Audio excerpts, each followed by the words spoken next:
Hello, I'm SarahCreates, and in today's video we're going to be talking about 3 ways to get rid of Artblock. So the first method that I love using is abstract art. With abstract art, you can really just do anything. You don't have to be confined to your style, and I feel like a lot of people, when they have Artblock, it's because they don't know what to do. And with abstract, honestly, all you need is some colors and a canvas, and you can just do whatever and paint. I often find that this really helps satisfy my creative needs for whenever I have Artblock and I still want to do something, and it's just honestly a great way of getting rid of it. So the colors I used were Apple Barrel's Key West and Bright Blue, and then the other 2 colors I used were Bella's glitter paint, metallic paint. I don't know. I had this paint forever. Probably should be thrown in the garbage, but I don't like being wasteful, so we're keeping it in. But anyways, so I used Bella's metallic paint Gold Nugget and then Bella's glitter paint Gold Rush. And honestly, all I did was take a canvas and start slapping on some colors, in a way that just looked nice. I took a paintbrush and just started slapping on colors, and it's also kind of therapeutic because you don't have to think about it.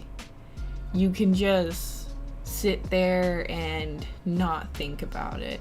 And obviously this isn't just what abstract is. There's many different types of abstract art, but this is the way I like to do it.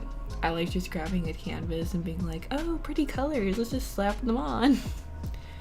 And it's just a great way to get creativity, and sometimes you unintentionally create something, like you may accidentally make a face. You don't even realize you made a face in your painting, and it's just a really fun way. So here I was trying to use a palette knife. Didn't really work out. I have no idea how to use a palette knife. It just came with a brush set that I got, and I never used it before, and I was wanting to use it. It didn't really work out, but that's okay. At one point I was wanting to add an iridescent glow to it, so I used the Bella's metallic paint Platinum. It didn't work out. I decided I did not like it and just mixed it in and made it not look bad. So yeah.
next tip is drawing food. So I actually got this from a artist panel from a convention long ago.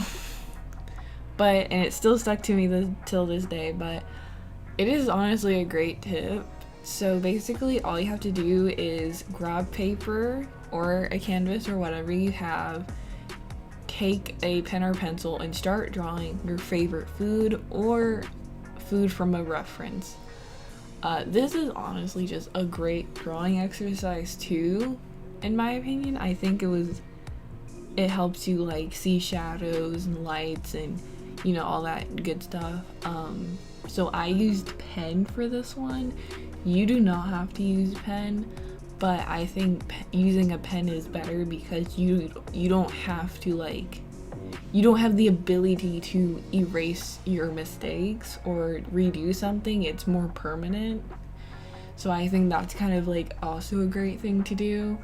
And just fill up the page and do whatever you want. It helps you not be perfectionist, because I honestly find myself in that loop of making sure everything is perfect. But if you just sketch out things that you're not very good at, like drawing food or landscapes and whatnot, then it's honestly just something, as long as you're not aiming to be perfect, then that's just something you can do as a way to jumpstart your creativity. I also think this is a great warm-up exercise if you're going to go onto a huge drawing, so that you're not going headfirst into it, because I know that sometimes when I don't warm up, I'll go into a drawing and be like, I hate every single line I made in this drawing, and I just I hate it. So sometimes I find that warming up really helps you be more flexible, I guess is the word for it, in what you draw. So yeah.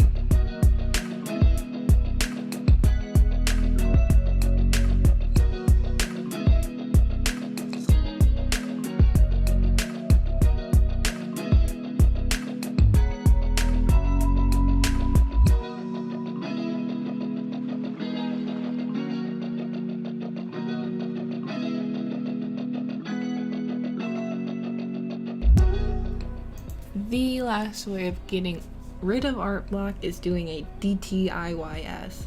If you don't know what that means, it stands for draw this in your own style. And if you just type that into Instagram search or whatever social media you use, hundreds upon thousands will come up. And it's just great to see all these different characters and styles.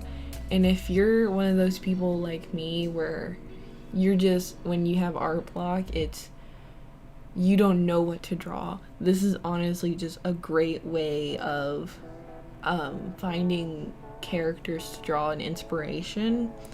So for this video I use Pepperoni Pikachu's 1K drawn DTIYS, and it's just this epic fish octopus lady being a pirate, and that's great for me.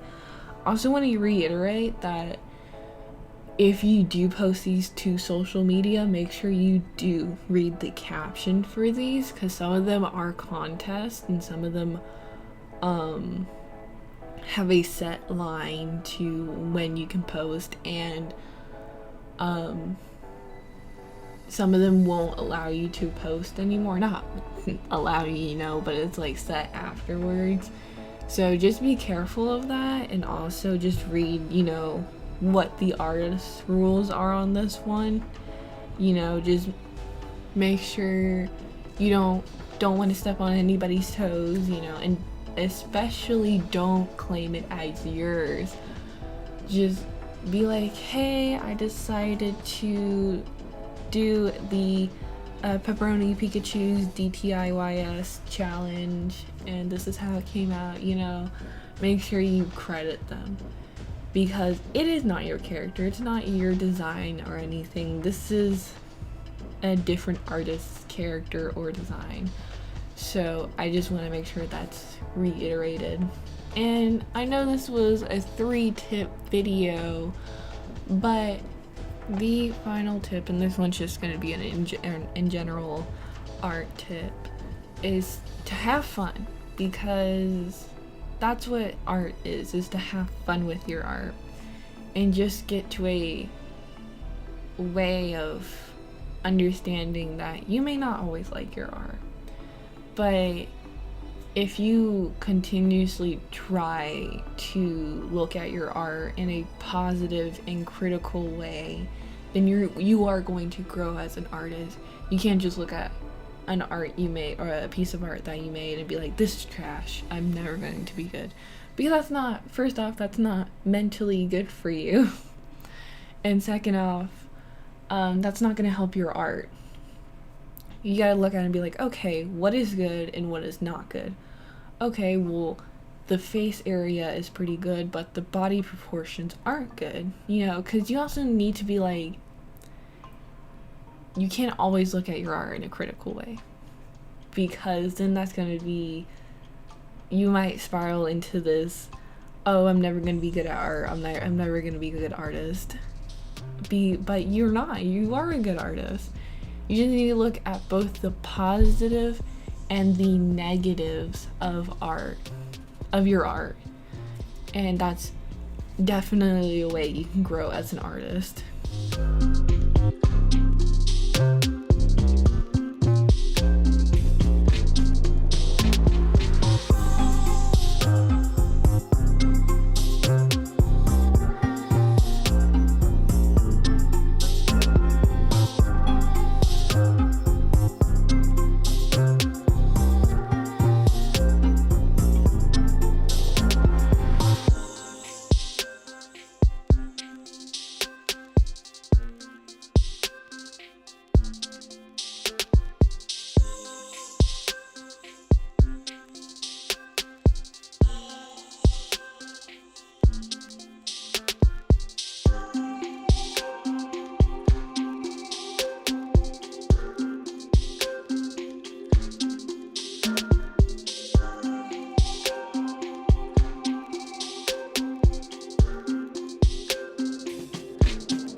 that being at the end of the video, I hope these tips help you. And if you want more content, be sure to like and subscribe. Until next time, see ya! Bye!